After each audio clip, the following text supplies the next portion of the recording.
So hello mga kalugod, it's me again, Marjeline. So for today's video nga po ay pupunta tayo ng simbahan dahil nga po Sunday ngayon.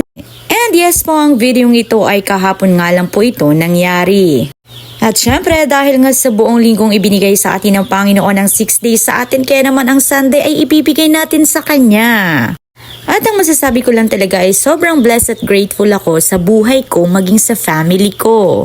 Kaya naman, dahil temporary lang ang buhay natin dito sa mundo, mas mainam pa rin na nag-i-invest tayo at nagkakaroon ng magandang relasyon sa Panginoon.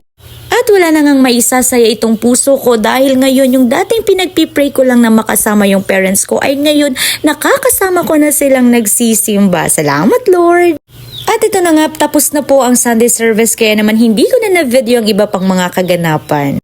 Kaya naman sa mga gustong mag-attend ng Sunday service every Sunday dito sa Barangay San Nicolas, welcome po kayo sa Faith Bible Church.